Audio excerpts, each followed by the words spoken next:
Malini Devi multi speciality hospital, Christian Peta, 5వ line, Kavali. Doctor Guttipati Malinidevi, MBBS, MS, OBGY, కాన్పులు మరియు గర్భకోశ వ్యాధి నిపుణులు.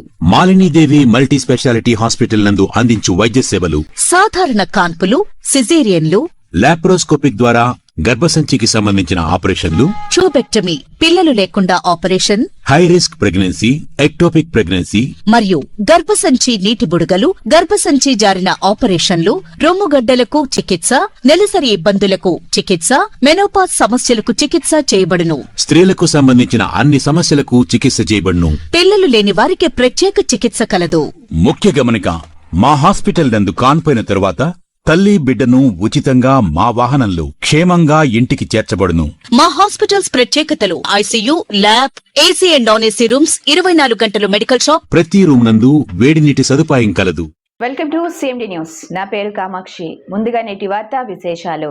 ధర్మవరం మెడికల్ కాలేజీల ప్రైవేటీకరణ ఆపాలని కాంగ్రెస్ పార్టీ నాయకులు తుంపర్తి పరమేష్ డిమాండ్ చేశారు. ఈ సందర్భంగా వారు ధర్మవరం కాంగ్రెస్ పార్టీ ఆఫీస్ నందు జరిగిన మీడియా సమావేశంలో మాట్లాడుతూ మెడికల్ కాలేజీల ప్రైవేటీకరణ కార్పొరేట్ మాఫియా అని, ప్రజలకు ప్రభుత్వం ఉచితంగా ఇవ్వాల్సిన వైద్యాన్ని, వైద్య విద్యను కార్పొరేటర్లకు దారాదత్తం చేసి పేదలకు అన్యాయం చేస్తుందని, దీనికి మంత్రి సత్యకుమార్ సమాధానం చెప్పాలని తెలిపారు. జీవో నంబర్ 590107-108 వెంటనే రద్దుపరచాలని, లేదంటే ధర్మవరం కాంగ్రెస్ పార్టీ ఆధ్వర్యంలో నిరసన కార్యక్రమాలు చేపడతామని తెలిపారు. ఈ కార్యక్రమంలో నాయకులు రాజు, శేఖర్, వెంకటేష్ తదితరులు పాల్గొన్నారు. చెప్పదలుచుకున్నాము. ముఖ్యంగా వైద్య విద్య అనేది సంక్షోభంలో ఉన్నమాట వాస్తవం. మారుతున్న కాల పరిస్థితుల దృష్ట్యా సంక్లిష్టమైన పరిస్థితుల్లో ఉంది. ఒక్కసారి కార్పొరేట్ దందాలేకి వైద్యం అనేది అటు పోతే పేదవాడికి వైద్యం గగనమవుతుంది. ఈరోజు కార్పొరేట్ వ్యవస్థ ఎలా ఉంటుందని చెప్పంటే, ఫ్రీగా దొరకాల్సినటువంటి నీళ్ళని 10 రూపాయలు పెట్టి బాటిల్ కొనాల్సిన పరిస్థితికి వచ్చిందని చెప్పంటే, రేపు పొద్దున పేదవాడికి ప్రైవేటీకరణ చేస్తే వైద్యాన్ని మరి ఎంత పెట్టి కొనాల్సి వస్తుంది అనేటువంటి విషయాన్ని ఒకసారి గౌరవ ముఖ్యమంత్రి గారు ఆలోచించాలా. మరి ఉన్నటువంటి మంత్రి గారు కూడా ఆ విషయాన్ని పునరాలోచించాలా.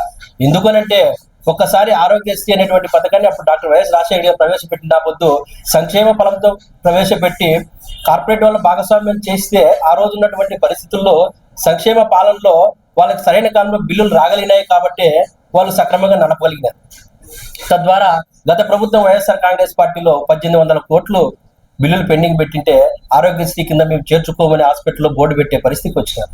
ఇది కార్పొరేట్ వ్యవస్థ.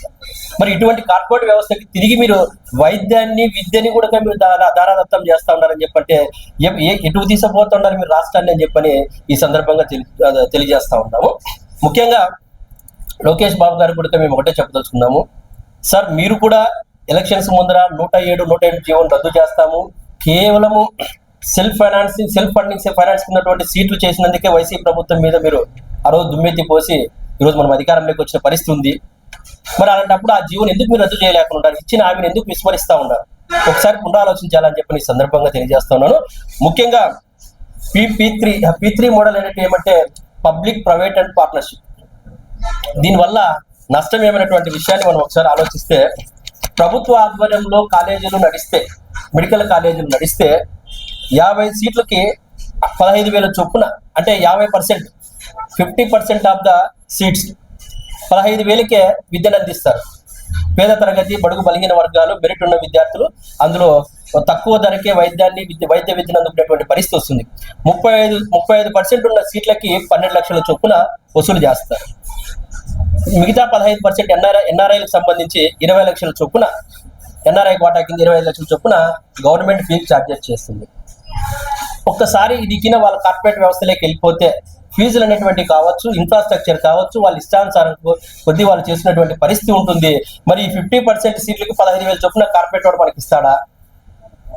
సరే, దీనివల్ల మేలు జరుగుతుందని చెప్పని మీరు పదే మంత్రి గారు కావచ్చు, మీరు పదే చెప్తూ మేలు జరుగుతుందని చెప్పని 15% ఉచితంగా తక్కువ ఫీజుకి వెళ్ళినటువంటి కార్పొరేటర్లు మనకి ఇస్తారా? లాభాపేక్ష లేకుండా కార్పొరేట్ సంస్థలు సంక్షేమం కోసం పనిచేస్తాయా? మరి అటువంటి ప్రజా సంక్షేమం కోసం పనిచేసే హాస్పిటల్ అయితే ఇప్పుడు నారాయణ హృదయాలు కావచ్చు, అపోలో హాస్పిటల్ కావచ్చు, ఒక సెగ్మెంట్ కింద ఫ్రీగా పేద ప్రజలకు వైద్యం ఇవ్వచ్చు కదా, ఫ్రీ ఆఫ్ కాస్ట్ కింద చేయరు కదా. మరి అటువంటి వాళ్ళని నమ్మి మనం ఎట్లా వాళ్ళకి దారదత్తం చేస్తున్న విషయాన్ని ఒకసారి మీరు ఆలోచించాలా. అదే విధంగా దీని అంతటికీ మూలమైనటువంటి నీతి ఆయోగ్ అనేటువంటి ఒక చట్టం దాని మీద వీళ్ళు ఆదర్శంగా తీసుకొని చేస్తారు. నీతి ఆయోగ్ అనేటువంటి ఏం చెప్తా ఉందని చెప్పంటే 2017లో మార్గదర్శకాల ప్రకారము ప్రైవేటు, ఇంతకుముందు వరల్డ్ బ్యాంక్ చెప్పిన విధానం ఏముందంటే ప్రైవేట్ అండ్ పార్ట్నర్షిప్. ప్రైవేట్ దానిలో ఎట్లా ఉంటుందంటే అదే ఒక నిమిషం ఉన్నది. వరల్డ్ బ్యాంక్ ఒక విధానం ఏమంటే long term contract between A private party and government entity for a providing the public asset or service in which the private party bears the significant risk in the management risk. So దీని అర్థం ఏమని చెప్పంటే ఒక సంస్థకి మనం ప్రైవేట్కి అప్పచెప్పిన తర్వాత లాభ నష్టాలు మరి మీరు పనితీరు దృష్ట్యా భరించాల్సిన బాధ్యత ఆ సంస్థదే. దీనిపైన ప్రపంచవ్యాప్తంగా ఇప్పటికే కూడా అవినీతి ఆరోపణలు, ఫ్రాడ్ సెక్షన్, ఇది వైలెంట్ ఆఫ్ యాక్ట్ ఆ దేశాల చట్టాల ఉల్లంఘన కింద పనిచేస్తా ఉంది. ఎందుకు మొత్తం అంతా కూడా ఫైలింగ్ అంతా చేసి ఆ వరల్డ్ బ్యాంక్ మార్గదర్శకులు అనుకూలంగా పనిచేపించి ఇక్కడ ఉన్నటువంటి ఆధిపత్యాన్ని అంతా కూడా, ఇక్కడ ఉన్నటువంటి సంపదను అంతా కూడా ప్రపంచ బ్యాంక్ ఆధిపత్యంలో పోవాలని చెప్పని ఈ సంస్థ పనిచేస్తుంది. KPMG అనేటువంటి పదము ఇది ఎట్లా ఉందంటేనా we can not even pronounce. ఆ పదం పలకని కూడా ఆప్షన్ లేని పరిస్థితి అనమాట. ఎందుకంటే